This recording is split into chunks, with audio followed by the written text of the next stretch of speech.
si.tv v rubriki CV intervju in v tokratni oddaji gostimo Dragana Potočnika. Lepo zdrav, Dragan Potočnik. Lepo zdrav, dober dan. V tvojem profilu na Wikipediji nekako takole napovejo, si se sam napovedal na Wikipedijo, si sam izpolnil ali je to drugo? Nikoli, nobene stvari nisem. Slovenski zgodovinar, profesor, pesnik in pisatelj, predsednik popotniškega društva Vagant, pa tudi predsednik, prej si mi je povedal, predsednik društva Generala Maistra. Pester izbor dejavnosti. Profesor je verjetno profesura je tvoja verjetno dejavnost, ki ti vzame največ časa, oziroma ali je to popotništvo? Jaz moram reči, da dejstvo je, da jaz to, kar počnem, seveda je služba ena stvar in pač služba je bistvena, da lahko počneš tiste stvari, ki jih potem srcem, in to je predvsem literatura.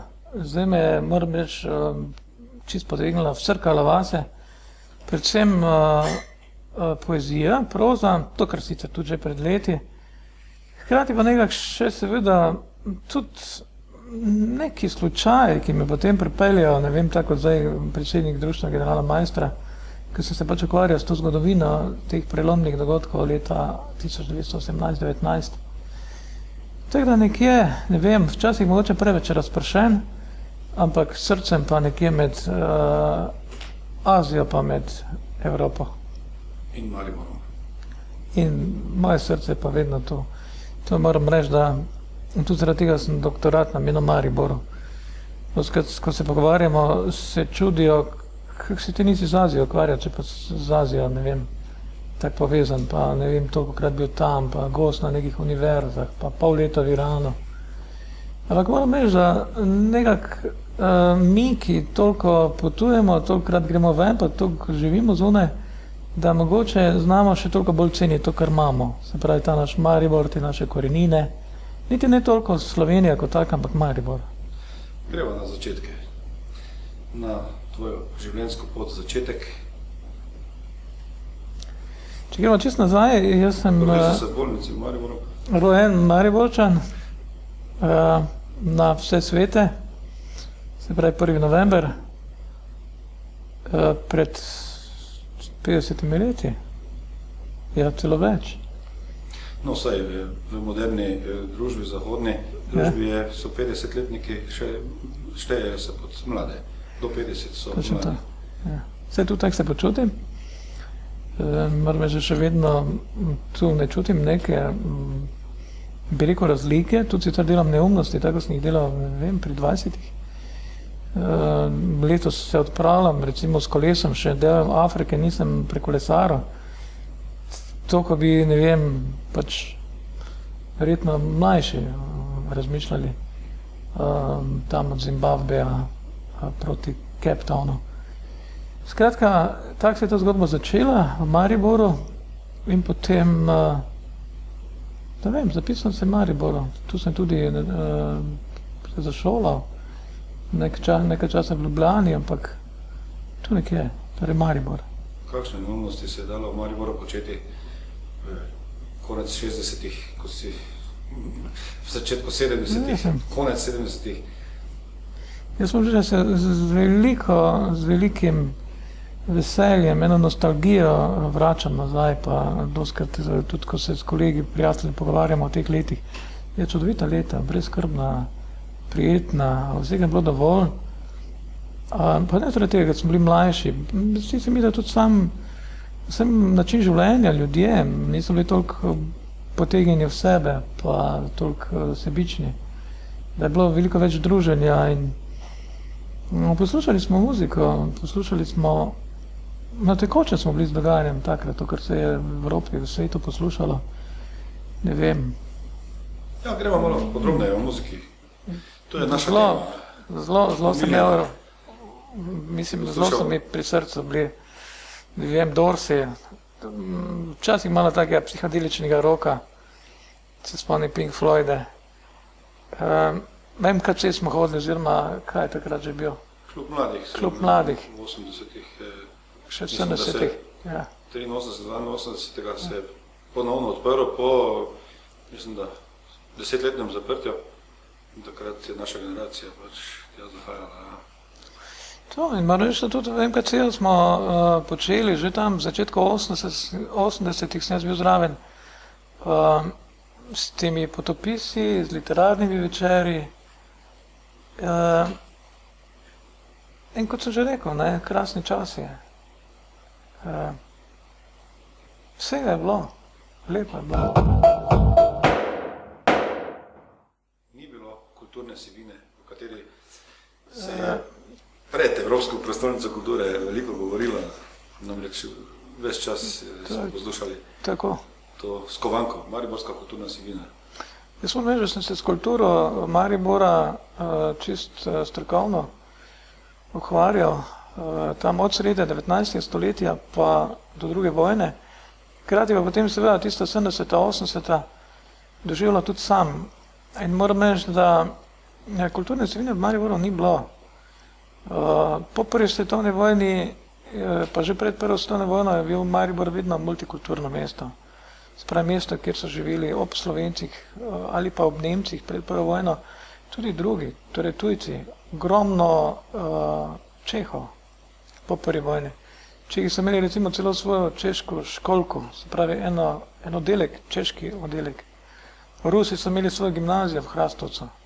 To so fascinantne stvari. In ko si šel po cesti, si recimo slišal vse te različne jezike. Pa so še bili ti naši iz drugih takratnih delov Jugoslavije, da tako rečem, ne še iz bratskih republik, ker to je bilo po drugi vojni.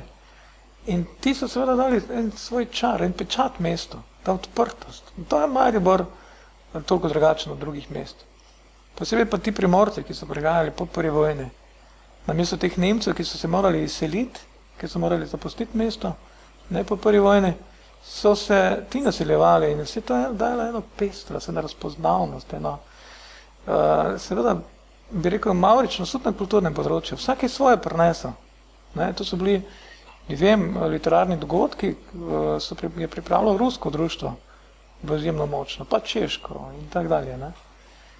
Poleg tega so bili še tu Nemci, ki so bili enakovreden dejavnik tu. Čeprav so bili ekonomsko toliko bolj močni, ampak kulturno pa so ogromno prispevali. Tu so znana tista zlata 30. leta naše kulture v mestu. Po drugi vojni se ta zadeva malo obrne, ker pač pride do tega sprememba režima in dosti jih mora zapustiti mesto. Ti, ki so drugače razmišljali, predvsem imam tu v misli še tiste ostanke Nemcev, pa mogoče še ne vem, kak je ostanek ruske emigracije in podobno. Tako da potem Maribor doživlja neke določene spremembe, pa trde čase, tudi na področju kulture, tam v 50-ih, 60-ih letih. Bi lahko rekli, bi se lahko strinjali s tem, da to, kar so teze marsikaterega, da je Maribor po drugi svetovni bil spodrezan meščansko. Ja, ampak spodrezan je bil tudi po prvi vojni, ne? To so te bistvene spremembe, ki jih Maribor doživljal. Po prvi vojni je bil naenkrat odrezan, ker se je znašel v novi državi. Se pravi v kraljevini SHS oziroma kraljevini Jugoslaviji. In tako je začel ekonomsko gravitirati proti jugu.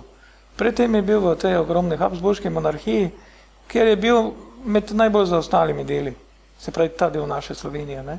Potem pa naenkrat najbolj razvit. Čisto druga zgodba. Ampak hkrati pa se seveda znašel kar naenkrat pred tem, da je bil v konkurenci z drugimi deli takratne Jugoslavije. Konkurenca, recimo vina. Se pravi, ne samo, ne govorimo o kvaliteti, ampak seveda o ceni. Dalmatinska vina cenejša. Se pravi, to je bil en šok za mariborsko gospodarstvo. In tu je Maribor pokazal v tistem času eno blazno inovativnost oziroma ena sposobnost neverjetnega preskoka. Dobesedno čez noč se je industrija spremenila, zamenjala. Vse tiste kmetijske panoge so odpadle, ker niso vzdržali konkurence, ne Vojvodine in tak dalje. In so začeli v Mariboru graditi tekstilne tovarne. In recimo tekstilne tovarne so potegnile število prebivalcev zvečale. In na nek način dali Mariboru novo vsebino. Po drugi vojni pa seveda podobna zgodba s tem, da so začeli graditi pa lahko industrijo, se pravi vse te firme, tovarne, ki so obstajale v času socializma. Torej, fleksibilnost je pokazala v tistem času. Absolutno, ne. Med obema vojnama, ki je po razpadu Jugoslavije ni pokazala. Točno to. In tu so stvari, ki so se že na nek način bi se jih morali zavedati, pa na katere smo tudi opozarjali, pa se velikokrat v kakih forumih pogovarjali o tem, kaj pa bomo leta 1991, oziroma kaj se je takrat zgodilo, ko je Maribor oziroma Slovenija postala samostojna. Se pravi, tu pa bila tista nesposobnost, predvsem Maribora, brez vizije, kaj pravzaprav narediti. Poglejte, vsa industrija je dobesedno crknila. Praktično je nimamo. Vse to, kar smo imeli v času Jugoslavije, se pravi, tudi ta delovna mesta od, ne vem, Tama, Metalne, MTT-a, vse je šlo. Torej, sam sem imel občutek, da je po razpadu Jugoslavije, da se v Mariboru sistem pravzaprav ni spremenil. Takšen občutek sem, ne vem, če se s tem lahko zgodovinar strinjaš ali... Torej, na nek način, zdaj nasplošno govoriti, jaz mislim podobno, ne? Dejansko se sistem ni spremenil, vsej v zavesti, v glavah ljudi je težko to spremeniti čez noč, torej, da bodo tudi ljudje drugače razmišljali. Socializem nas je na nek način navadil ene ležernosti. Nisi na trgu, ne? Ni potrebno se znajti, ni potrebno, ne vem, biti inovativen, ker itak vsak dobi po svoji potrebi. Ne? Ampak zdaj, ko je treba pa biti konkurenca, ko smo se nekaj znašli na evropskem trgu, je pa seveda zadeva drugačna. Se pravi, spodrezali so nam noge na nek način, mi pa seveda v tistem, namesto da bi znali najti samega sebe, smo klonili. Ker pač nismo imeli neke vizije, se iz tega ni nič naredila. Se pravi, Maribor je izgubljal vse potenciale in dejstvo je seveda to, kar se pa zdaj v tem trenutku dogaja, torej ta nezaposlenost, praktično brez vizije, brez nekih, brez industrije, brez prihodnosti, perspektive, je to samo posledica tega.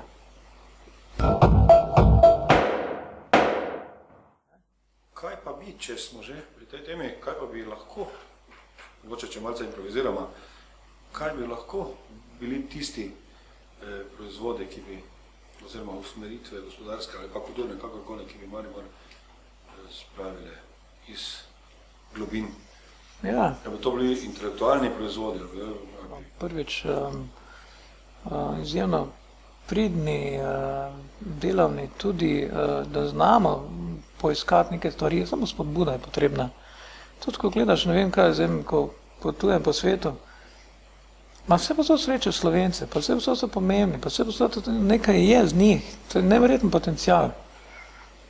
In ta potencial se seveda v teh, recimo, terciarni sferi bi se mogel iz tega iztržiti, se pravi smer intelektualnih storitev, smer, recimo, turizma. Ampak tu treba imeti vizijo, treba se tega zavedati in seveda temu primerno podrediti. Tudi so univerza, konec koncev, mala podjetja.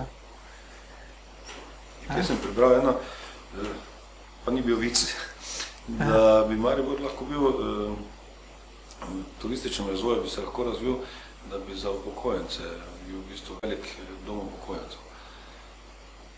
Je to? To je že. Ena možnost, ena izmed možnosti. Ja, jaz mislim, da celo je, no.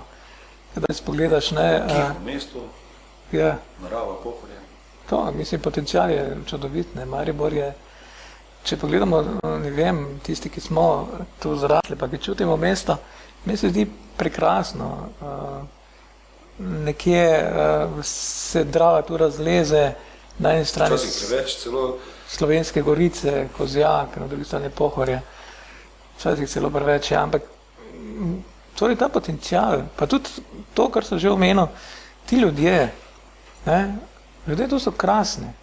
Torej, poleg tega, da je narava radodarna, seveda so tudi posledično ljudje radodarni, dobri, krasni, družijo se in zelo me je strah tega, kar se zdaj dogaja, se pravi to, kar nam vsiljuje ta družba, ta način življenja, ta politična nomenklatura, ki nam vlada, pa seveda American way of life, da postajamo vse bolj sebični, zaprti vase, prestrašeni in tak dalje. Jaz upam, da se to Mariborčano ne bo dotaknilo. No? No, za tiste gledalce, ki bodo to oddajo kliknili čez 5 let ali 10 let, povemo, da smo leta 12. Mogoče se vrnimo k tvojim mladim, mladostnim letom še. Kdaj si začel potovati? Kdaj si začel biciklirati? Ali si tudi v društvu skupaj z Jožetom Kosom, Reboljem? Ne. Društvo bi kolesarsko? Jaz sem tak individualist, ker povem, da torej tudi, to sem že nekdaj poudaril, ampak potem pa kar naenkrat sem bil pobudnik ustanovitve društva popotnikov Vagant, pa tudi slučajno se nekako po nekih slučajih, ki sicer niso slučaji, tudi v tem društvu generala Majstra. Ne povem, da sem se prvič odpravil na pot, ko sem bil star 16 let. Zelo drzno, to so praktično tisti časi, ko si pač mlad, zelo naivn, verjameš v dobro sveta in jaz v bistvu na nek način še danes tak entuzijast. In vem, potem pa vsako leto, pri 17-ih, ne vem, že Severna Afrika, Maroko in tak dalje. In 17-ih? Ja, pri 17-ih sem že bil v Maroku. Moram reči, da so to bile neverjetne izkušnje. Kako so starši na to gledali? Ja, v začetku si je bilo to vse skupaj tak, da sem rekel, da grem v Poreč. Potem se pač iz tega razvila neka zgodba, jaz sem šel in niso kaj nič komplicirali moji, jaz zdaj ne bi pustil mojih čerk niti podrazno pri teh letih. Ampak tudi kasneje, ko sem bil torej na fakulteti, ni bilo torej nikoli nobenega problema doma, ampak nisem pa dobil doma niti dinarja smo imeli. In to si se odpravljal sam ali si v družbi s kolegi? Običajno s kom, se pravi 2 ali pa sam. Jaz sem, moram reči enkrat, individualist. In prisegam na to, da je najboljše v nekem okolju funkcioniraš, če si sam. Tudi si prisiljen potem dejansko se vtopiti v tisto okolje, da tako rečem, stopiti z okoljem, z ljudmi, prisiljen si tudi konec koncev se vsest, ali pa vse te že druge, vsi ti ljudje tega sami poiščejo. Ampak če si pa z nekom, pa se zapiraš v nek svet in to po svoje ni bilo vedno dobro. Dober pogled, če si z nekom se zapiraš v svet, torej če sam sebe obvladaš tudi okolico. Ja, jaz moram reči, najbolj krasno sem imel, ko sem bil sam, ne vem, ko sem zdaj nazadnje kolesaril po Sudanu. Sudan je ena taka čudovita dežela, sploh torej te afriške dežele, Afrika je v zadnjem času pač moja destinacija. Ljudje neverjetno srčni. To je fascinantno, to je, ne vem, ne pustijo te mimo, se pelje s kolesom mimo, mahajo, pridi jesti, gremo jesti, pridi spat in posle imajo pred hišami za take, ko sem jaz, se pravi pa potnike. To je tisto, kar nas na nek način ločuje, se pravi, včasih vse preveč gledamo skozi prizmo nekega, ne vem, ali denarja, materialnih stvari, oni pa res živijo. Je izkušnja, da tisti, ki ima manj, lahko celo več nudi oziroma želi več ponuditi. Ja, tako je običajno, to je tudi v pravljicah, ko smo kjerkoli, ampak kako pravljico bereš, vidno se to dogaja, da tisti, ki nima nič, tisti največ da. Ampak je dejansko v teh krajih. In tako tudi sicer pri nas, vse to pri vseh ljudeh. Tisti, ki ima v glavi en kup nekega balasta, povezanega samo z nekimi osebnimi koristmi, materialnimi. In tako ljudje tudi vladajo, zato pa smo prišli tako daleč. Je pa res, da živimo v materialnem svetu, v zahodnem materialnem svetu, ki strinjam. In se na nek način moramo prilagajati. Se strinjam popolnoma, samo tu je ena zanka, ali nam materialne stvari vladajo, ali mi njim. Samo za to gre. Zdaj, če pa se jaz sužim tega, potem pa nekaj hudo narobe z mano. Glede na to, kak je življenje krhko, psi pa te, ne vem, naslednji trenutek več ni in bom jaz zdaj vse podredil materialnim stvarem. Se pravi, za vsak način se bom gnal, da bom ne vem, čim več nagrabo v tem življenju. A smo povedala prej, ne spomnim se točno, katero je bilo prvo potovanje pri 16-ih, kam? Azurna obala s štopom Italija. Ne vem, spal v cestnih jarkih. Nisem imel za jesti, šel sem v kino, vem, da so v Italiji vrteli filme non-stop in da si, ko si kupil karto, si pač lahko bil noter do polnoči in pol sem jaz spal do polnoči, pol so me povrgli ven. Skratka, to je to, kar je mene vedno nekako fasciniralo, pa ne vem, kaj je to, ali je to zibelko položeno. Ne vem to, da jaz starši nikoli nisem šel na morje, nikoli nismo hodili. Ne da bi živeli slabo, pa tudi sicer nekih izletov ni bilo, pa ne da bi zdaj zaradi tega, ker pač nismo kamor hodili, jaz to skušal kompenzirati. Ampak vedno mi je to bilo pomembno, da se ne zadovoljim, tako kot jaz pravim, s prebiranjem nalepk na nekih steklenicah opojnega vina, da tako rečem. Jaz sem vedno odprto flašo poproval.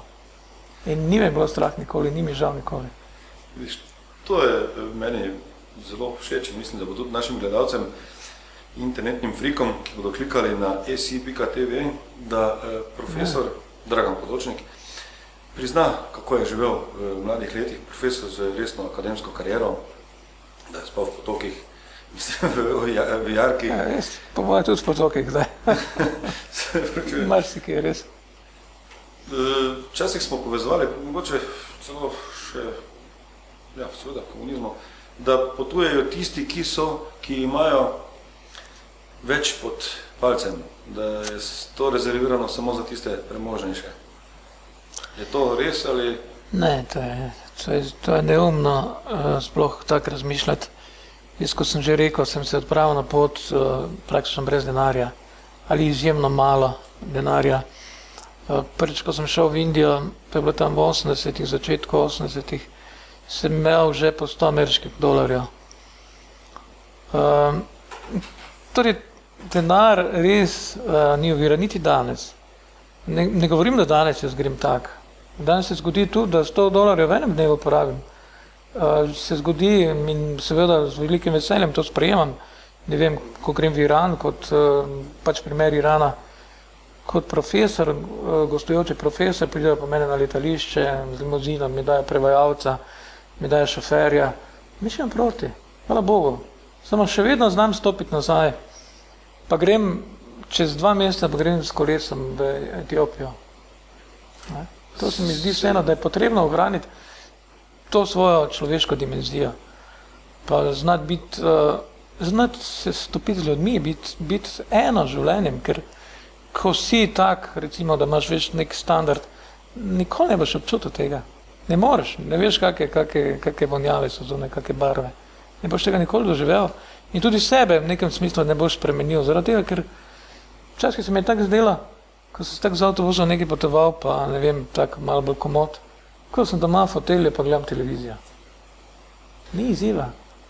Se je dogajalo tudi to, da ste takrat popotniki, torej konec 70-ih, začetku 80-ih, odkrivali destinacije, ki so kasneje postale modne turistične destinacije, ali je to že bil prepozen čas za... Ne, to je bil čas, jaz moram reči, da tudi še 90-ta, konkretno recimo Vietnam. Vietnam so odprli tam nekje 92-93.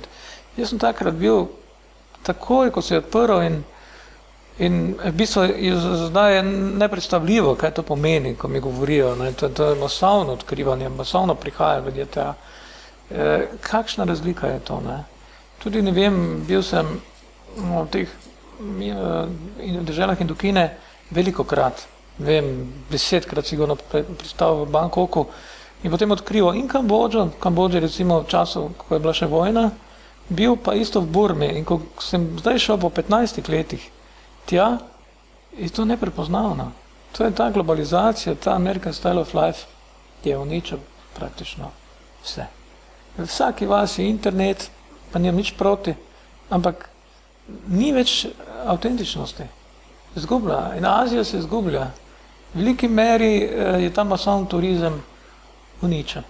Ker treba nekaj vedeti, ko pride tja nekdo s biciklom ali pa nekdo, ki pride, ne vem, neki lastni skromni režiji, je to nekaj čisto drugega, ko se pripelješ s Toyoto, ne vem, z nekimi džipi in potem priješ k ljudem in jim deliš dolarje. To je pokop sistema. Se pravi, s tem ljudi na nek način ubijaš. Se pravi, postanejo ljudje popolnoma drugačni. Pojdite potovati recimo po Egiptu.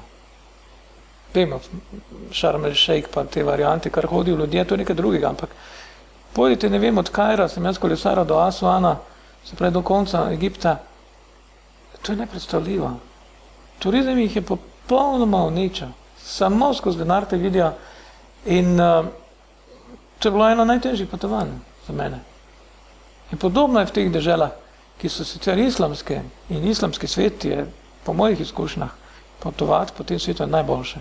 Zato, ker so ljudje tesno povezani z vero in so izjemno gostoljubni. Ampak tu jih je turizem uničil.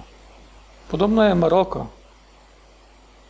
In ko se pogovarjaš tako s kolesarji, z ljudmi, ki potujejo na ta, bi rekel, bolj ekstrem način, so to najtežje destinacije. Egipt, Maroko, tudi Tunizija. Libija je že bila čisto drugačna, ker pač je bila zaprta. Ja, so te razlike v denarnih menjavah. Na primer poznamo Mariborčane, enega poznam, ki živi v Vietnamu in mu je, mislim, da neke takšne primerjave so bile dane, da stanovanje, ki ga oddaja v Mariboru, da mu je za enoletno plačilo hotela in vseh stroškov enomesečno renta stanovanjska v Vietnamu. Da mi je odprl potem šolo jadranja, ne vem, podobnega, in bajno živi. Takšnih primerov verjetno iz Slovenije je malo, verjetno pa jih iz Nemčije in iz Amerike ogromno. To je nepredstavljivo, točno to. Kaj se da, recimo v teh deželah. Jaz moram reči, da sem tudi iskal in še iščem nek prostor, kjer preživeti zimo, da kar odkrito povem. Morda kdaj kasneje ali kadarkoli pač. In moram reči, da take primere, kot je to, celotna Indokina je zelo podobna, Šri Lanka, kjer se da recimo za, ne vem, 200 evrov na mesec preživeti. In to zelo dobro. S tem, da je čez celo leto toplo, da je morje in torej zdrava, čista narava, še koliko toliko. In res je to. Jaz mislim, da bo tudi na nek način vsi tisti, ki potujejo, vedno več ljudi tudi odkrivalo te destinacije in tudi ostajalo tam, kar je po moje normalno. In prav, tudi glede na to, da seveda tu doma nimamo takih možnosti, oziroma nimajo predvsem mladi. No, samo s temi destinacijami je potrebno računati tudi to, da se s časom bo to spreminjalo. Tudi valutna razmerja, pogoji, gospodarski, kulturni. V Vietnamu recimo se razmere zelo spreminjajo. To, kar je bilo pred leti, ne vem, ko sem jaz tam bil 93. Danes je to sigurno blazna razlika in seveda je veliko dražje, vse skupaj, to je normalno. Ampak vendarle je že tu ena prednost, če ti narava vse da. Če tudi po zimi sonce, dovolj toplo in ne vem, imaš prihranjene stroške za kurjavo. Tudi Indija je zanimiva lokacija. Tudi kar nekaj Mariborčanov živi tam. A je še vedno Indija tako dostopna kot... Jaz sem bil zdaj na zadnje aprila, ampak na letališču so me pobrali moji tibetanski menihi, me zapeljali v tibetanski geto v New Delhiju, potem pa direktno z avtobusom v en tibetanski samostan v Himalajo. Ampak Indija se tudi skokovito spreminja. Večkrat bil, ne vem, 5-krat, 6-krat. Zelo težko govorim o Indiji. Krasna je, fascinantna, ampak Jaz imam kar nekaj, bi rekel, bolj slabih izkušenj. Jaz sem tja šel recimo najprej zaradi čiste duhovnosti, to, kar je bilo pač popularno v tistih. Indija je Azijska Amerika. Ja. Hollywood, Bollywood. Ja. Razlike verjetno velike. To sem hotel reči tudi točno na ta način, mislim, da je to najboljša primerjava. Se pravi, blazne socialne razlike, ogromno bogatih, mislim, da bo to čez leta prva, druga sila, sigurno poleg Kitajske, svetovna že itak je, ne, ampak v sami špici bo. In tudi to, kar boli, seveda te socialne razlike. Ne. Seveda duhovnost kot taka, pa greš, ne vem, zaradi joge, zaradi teh centrov in tak dalje. In glavno je vse povezano to z velikimi denarji. Se pravi, denar, vse bi te radi obrli. Ne vem, jaz moram žal to reči, nisem začutil te iskrenosti. Zato me Indija nikoli nekako potegnila. Zanimivo. Ravno obratno od večine. Ja. Kaj je mogoče, če zaključimo z Azijo, kaj te je najbolj fasciniralo? Jaz sem zelo bil v Iran. Ne vem, kaj se to dogaja, zakaj. Da rečem, da imam izjemno rad iransko, se pravi perzijsko literaturo, predvsem poezijo, umetnost. In na nek način to potegnilo. In nekaj zelo dobro sodelujem z iranskim veleposlaništvom v Ljubljani in tudi na Dunaju. Pred leti so mi dali štipendijo, sem bil 4 mesece na eni univerzi v Esfahanu. Povem, od takrat dalje vsako leto za kak mesec me častijo čisto raziskovalno. In tudi posledica tega je, da sem na fakulteti začel z ustanovitvijo oddelka za azijske študije in kot prvi uspeh tega sodelovanja mojega z iransko vlado je, da je prišla letos iranska lektorica, profesorica iz ene univerze in se je pri nas začel prvič v Sloveniji tečaj iranskega jezika, zdaj lektorat bomo iz tega naredili in morda v bližnji prihodnosti, ko bojo boljši časi, tudi študij iranologije oziroma iranistike. Iste izkušnje oziroma podobno zgodbo imam s Turki, torej tudi tu torej to je vse na osebnih kontaktih nastalo, mojih gostovanjih, mojih v bistvu potovanjih, da pride tudi turški lektor. To vse plačajo tuje vlade, torej slovenska nič ne plača, niti naša univerza, niti centa, vse torej z njihove strani. In se bo tudi ustanovil lektorat in pa kasneje oddelek za turške študije. In podobno z arabskim svetom.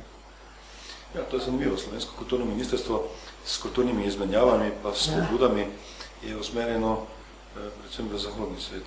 Vemo, da kulturne rezidence, umetniške rezidence slovenske so v Berlinu, Londonu, New Yorku, medtem ko na vzhodu mislim, da ni. Ne, tu je zelo prisotno ves čas strah pred islamom, strah pred to kulturo, nepoznavanje, absolutno nepoznavanje, niti ljudje se nočejo poglobiti, ne, recimo v perzijsko kulturo, staro konec koncev gre za eno najmočnejših držav v preteklosti, recimo stara perzijska mogočna država 2500 let nazaj, z izjemno kulturo in, kot sem že rekel, literaturo, fascinantna. Če imamo kak je odnos recimo med Iranom in Ameriko, torej ZDA, naj povem recimo, da je v Ameriki v ZDA najbolj bran pesnik, Rumi, to je pa Iranec, Perzijec. Se pravi, da tudi ljudje tam znajo ločiti, kaj je zdaj politika, kaj pa je zdaj kultura oziroma umetnost. No in mene ta vidik navdušuje in jaz vidim tudi za Slovenijo, tudi za Maribor eno izjemno priložnost v vseh pogledih, ne samo na tem sodelovanju univerzitetnem, ampak seveda tudi gospodarskem. To bi lahko čudo naredili, ampak seveda treba je te stvari poznati, morajo biti poznavalci tega prostora in pa seveda mora imeti v glavi vse razčiščeno, ne pa da se bojijo in ne vem kaj počnejo. Ja, strah je povzročitelj marsikatere neumnosti in pa škode, predvsem. Točno to. Že dvakrat si omenil pesništvo, umetnost. Mogoče se vrneva spet nazaj na tvoja mlada leta. Kdaj si začel s pesnikovanjem, pisanjem, literaturo? Kaj je nastalo prej? Torej, poezija, jaz smo že, ko smo v MKC-u začeli s temi našimi dogodki, da bilo tam takoj v začetku 80-ih. Že leta 81, 80 smo izdali na revijo Čevlji. To je bil Marko Klosinc, pa ti naši, moram reči, krasni časi.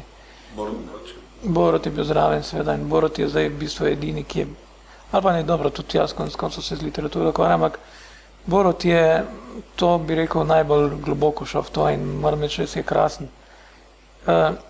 In tu je ta generacija 80-ih, torej naša.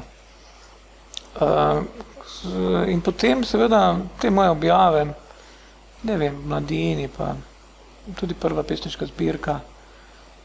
To je bilo v začetku 80-ih. Mladi Pubec. Kaj si objavil prvo pesniško zbirko? Jaz sem eno tukaj iz 92-ega. Ja, točno ta je ta, v ritmu menjavanja noči.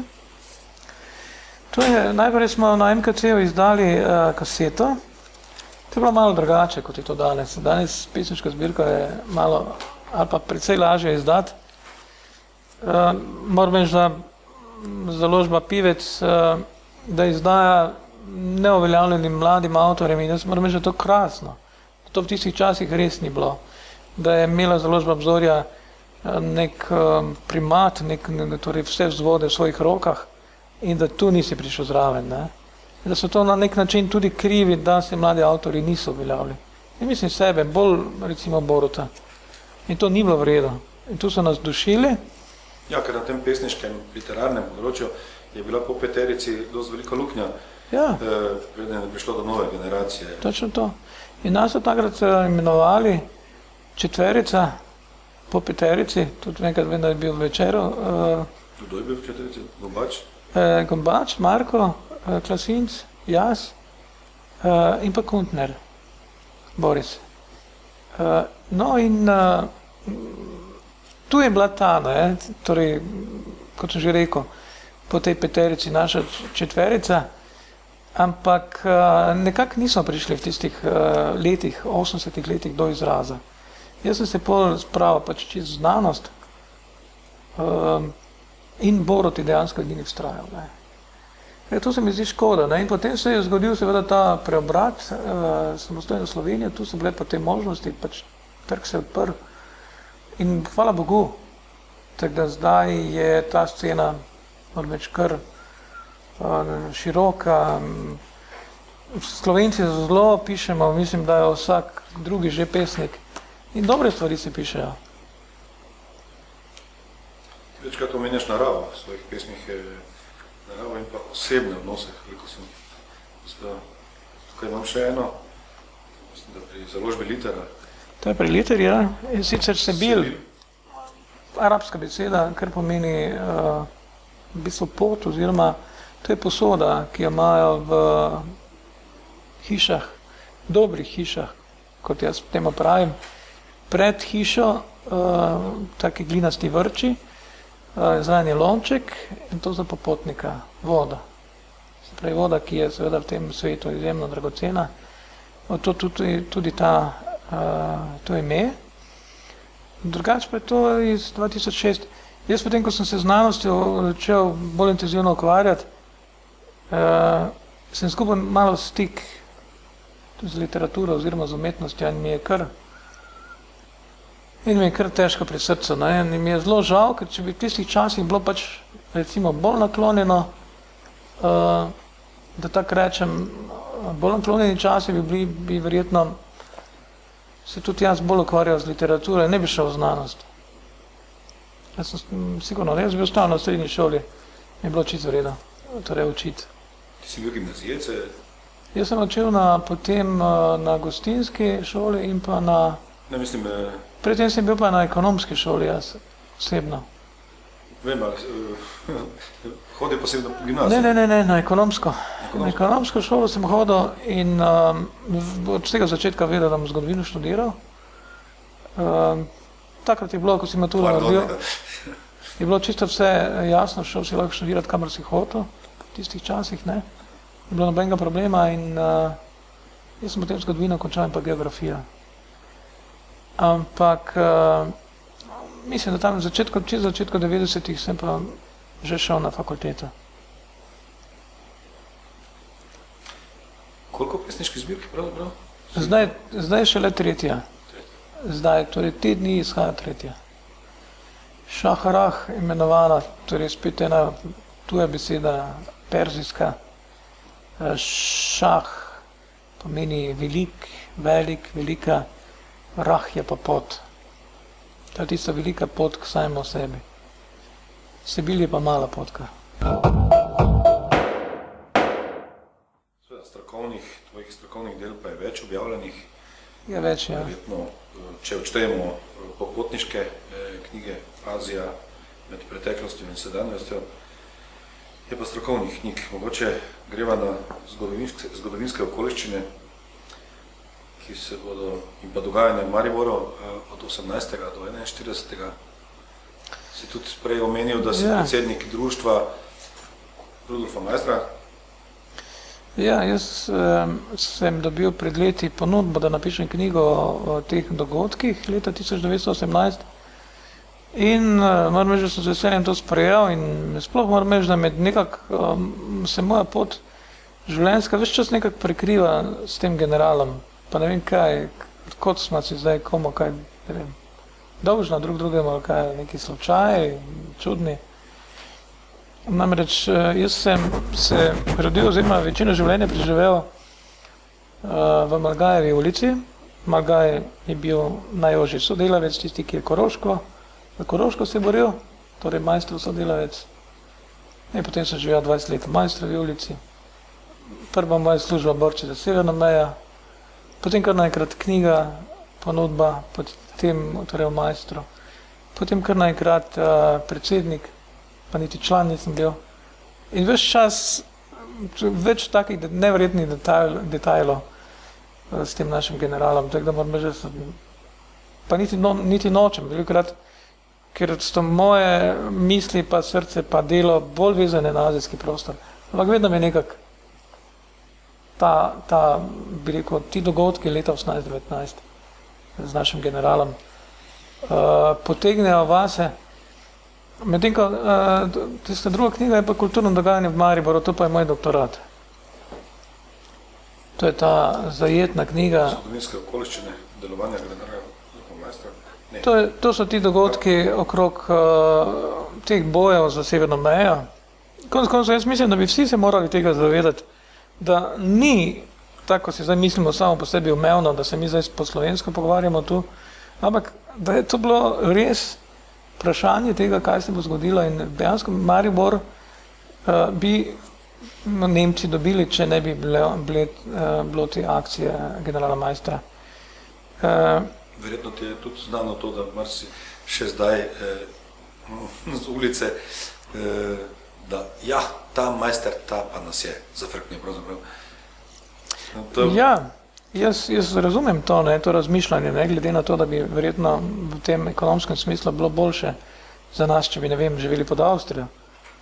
Ampak dejstvo je to, da bi imeli spodrezane korenine, da bi se verjetno midva zdaj pogovarjala, vprašanje, če bi se slovensko pogovarjala.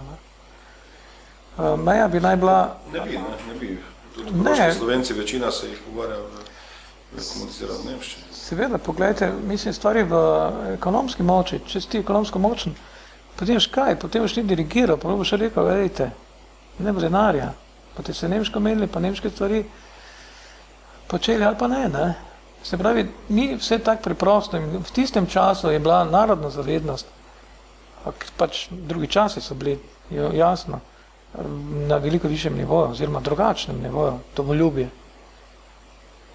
To so bili entuzijasti, ljudje, ki so šli tudi za vprašanje živeti ali umreti, torej bi dali življenje za to idejo. to, kar je danes nepredstavljivo. Danes se bomo prodali med tistemu, ki bo dal najbolj poceni paradižnika, pa kruha, pa mesa. Ne glede na to, če je zdaj. Ne? Ja, zanimivo to razmišljanje. Namreč, ker generalmajster je tudi bil, koliko je znano, pesnik, mogoče manjšega formata, obenem vojščak. Slovenci pa pesništvo, to očitno ima velike povezave. Medtem ko Slovenci pa ekonomija, podjetništvo pa nima tako močnih.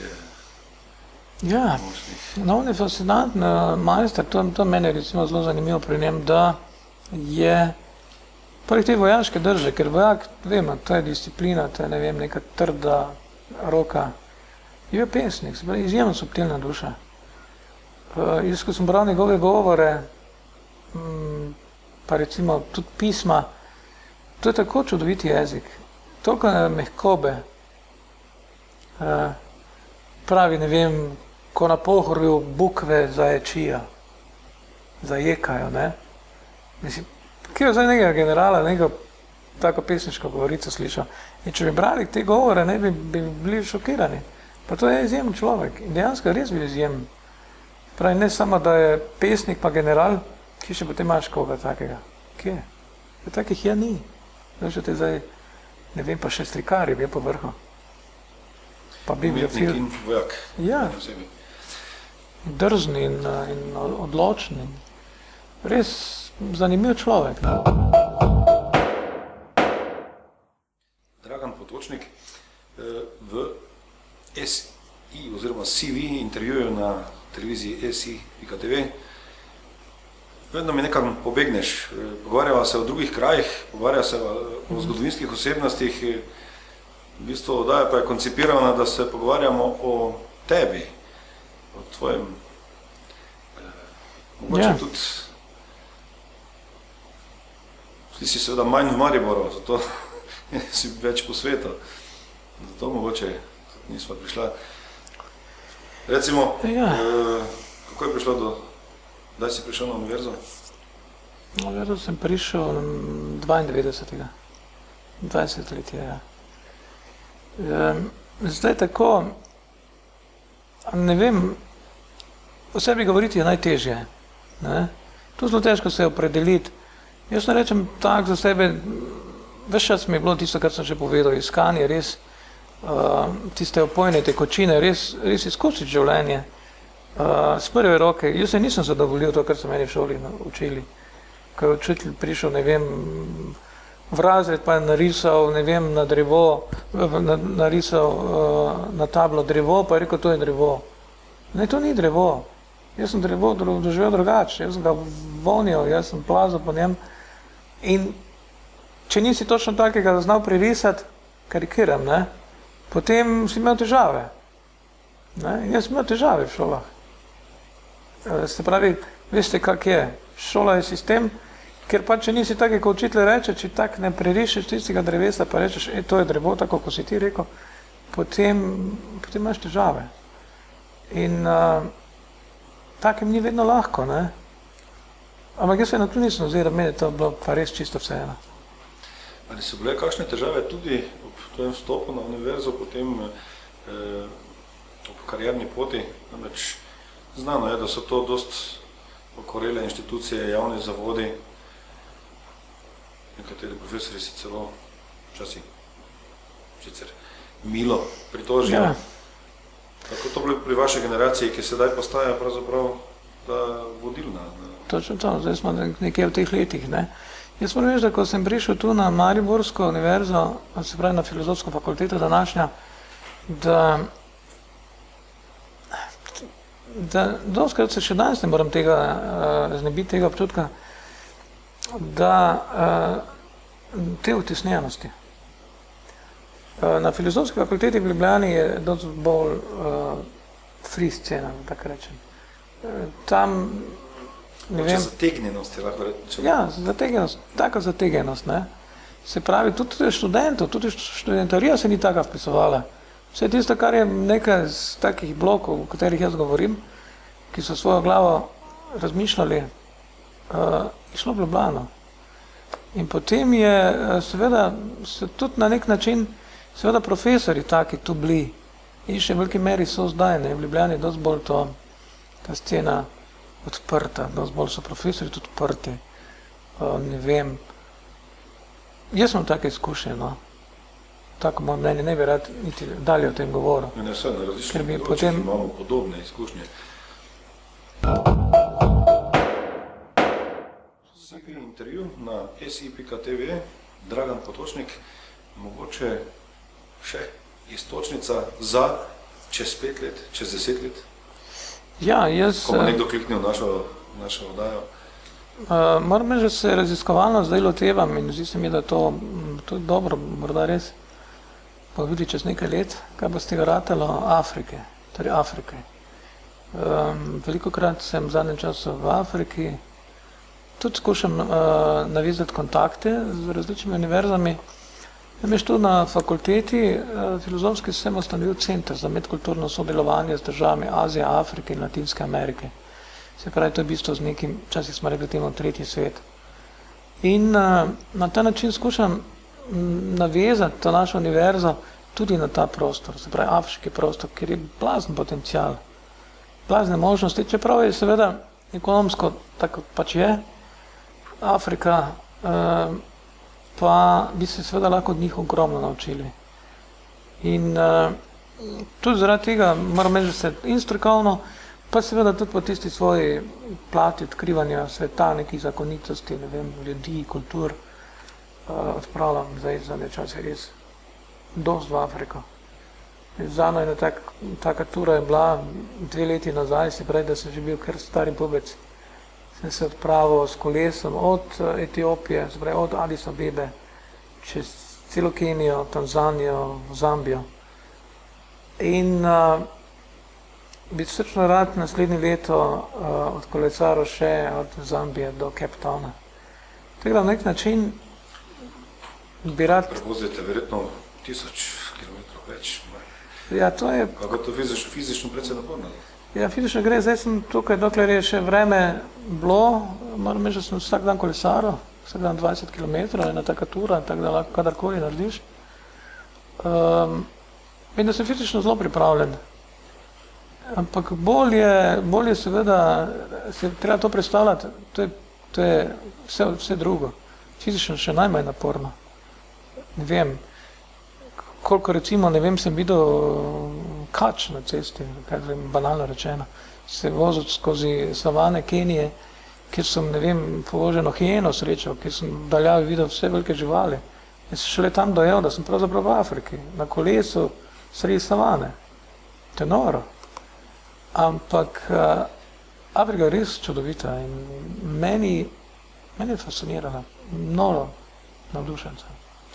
Afrika je v bistvu novi teren sprememb. Kitajci točno to. Z investicijami. Ampak vendar je še ostala čista Afrika, to je ogromno svet. En del je popolnoma še neraziskan. Jaz nazadnje bil v Nigeriji. To je nepredstavljivo. Kdo pa ve, kaj je v Nigeriji, nekaj slišim včasih.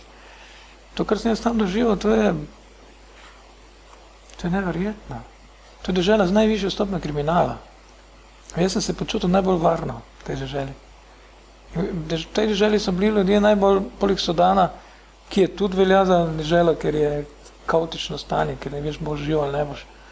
Za najlepši deželi glede varnosti in torej te srčnosti ljudi. In podobno druge. Ne vem, to je Kongova kotlina, neverjetne možnosti, ker turistično popolnoma neraziskano. Če zdaj vsi rinejo v, ne vem, prostor Azije, moramo seveda povedati, da Azija se v teh letih, kar jaz spremljam, se pravi 25-30 let, strahovito spremenila, na slabše. Afrika pa ne. Afrika v nekih delih, seveda v tistih urbanih predelih, ja, ampak na podeželju pa nič. Še vedno veljajo take zakonitosti, ko se pogovarjaš z ljudmi, ko rečeš, ga srečaš, pa reče, se pogovarjaš, reče, na obisk grem. Kdaj pa priješ nazaj, ker se zmenimo, da se podobimo, je tako dolgo bom na obisku, koliko bo pač obisk trajal. Ne, če pa zdaj to en dan, 1 ura, ura ni sekund, ni tega sistema, ko je tu pri nas vse na sekundo. Se pravi, ta neverjetna spontanost, srčnost, oprtost družbe. Ne. Čeprav je beda velika in v tej bedi seveda so ljudje tudi zelo neživljenjski in hitro se lahko kaj zalomi, pa se ti kaj zgodi. Ne. Je treba biti seveda zelo pazljiv hkrati. Ne. Tak nevarna, kot recimo generalno gledano, Azija ni nevarna, Azija je predvidljiva. Seveda gre za blazen kontinent, zelo težko je reči, po celem to velja. Ampak v Afriki pa ne, v Afriki se pa te mimo grede lahko nekaj zgodi. Ne. V smislu, ne v smislu samo nekih bolezni, tega, torej malarija, na vsakem koraku, v Aziji skoraj da ni, ne, ampak bolj v smislu bede. Ljudje so nasilni, agresivni. To smo mi krivi. Nismo jo spremenili in jih pahnili v to bedo. Če greva spet na mi, nazaj v Maribor, Dragana Potočnika nismo zasledili nekje v politiki, niti lokalni, niti.